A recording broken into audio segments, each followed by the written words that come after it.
Hello, today we're going to be discussing the effects of a minimum wage increase on labor supply.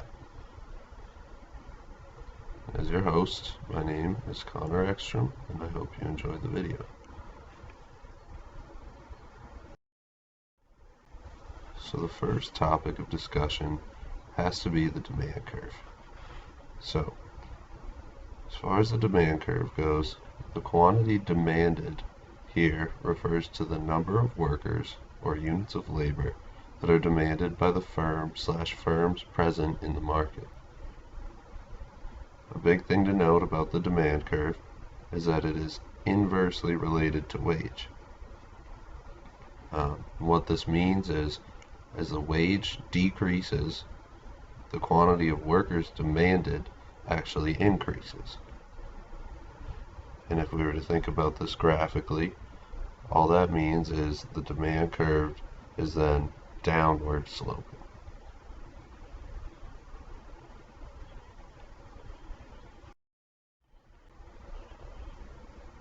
As a graphical representation, we see here a graph with clearly a downward sloping demand curve denoted by D, and what we see on the y-axis is the wages.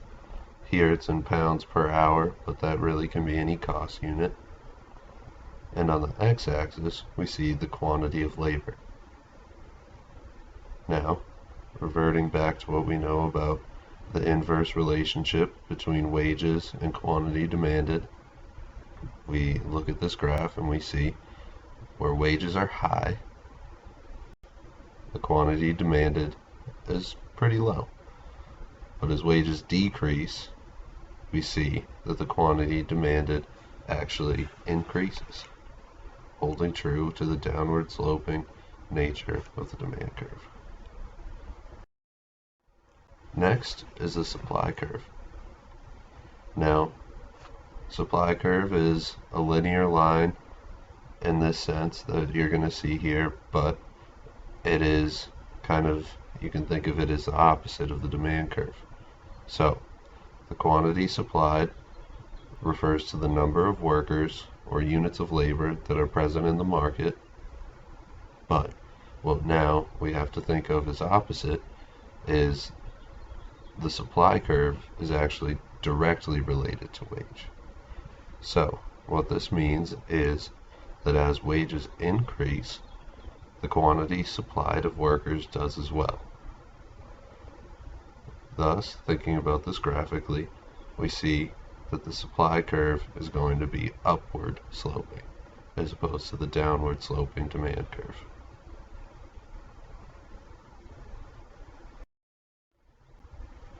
Looking at the graphical representation, we see again on our y-axis wages denoted in pounds per hour or any cost per hour, and then on our x-axis we again see the quantity of labor demanded. So when we look at our graph of the supply curve denoted here by S, we see that at low wages there's a low amount of labor demanded, but as those wages increase, so too does the quantity of labor demanded. Hence, the upward sloping nature of the supply curve. Now, an important topic to discuss is that of equilibrium. So, what is equilibrium? Well, at the intersection of the downward sloping demand curve and the upward sloping supply curve, there's an equilibrium wage and quantity of workers demanded that is beneficial for both parties. Now, it is this singular point that is the one and only intersection between both the quantity demanded and the quantity supplied. And what that basically means is there's no other point or intersection of those two lines that will satisfy the equations for both curves. Now, reiterating what we just saw in words, is another graph, this time with the supply curve, which is upward sloping, denoted by S, and the demand curve, which is downward sloping, denoted by D. And we see here by the dotted lines that there is a fixed wage and quantity that can be solved for that tells us the quantity demanded and the corresponding wage that goes with that demand. Now, increasing the minimum wage. So say in this case, W is the equilibrium minimum wage of $7.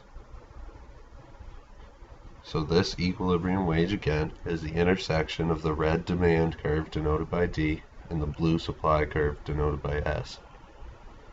At this level, we see a quantity demanded of 50 and the equilibrium minimum wage of $7. Now, what happens when the minimum wage is increased to $10? Well, we look and we see at the minimum wage increase to $10 denoted by WM that the quantity demanded actually decreases from 50 to 25, which makes sense because of our inverse relationship. We think about the wage increasing, that means that the demand has to be decreasing, and thus we see at the yellow point of a minimum wage of $10 a quantity demand of 25 units of labor. Now, what happens to the quantity supplied? Well, we look at the green point on the graph and we see the direct relationship of the upward sloping supply curve holding true, and we see that as the minimum wage was increased to $10, that the quantity supplied actually also decreased up to 75 units of labor entering the market.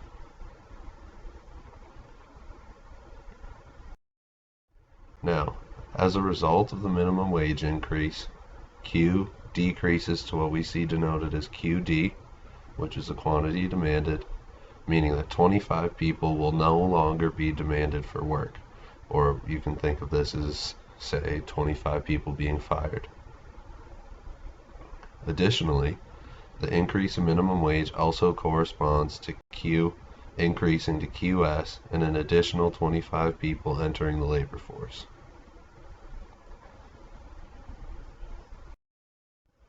Increasing the minimum wage, then, with the increase in the quantity of workers available in the market, combined with the decrease in the quantity of workers demanded, there is a surplus created.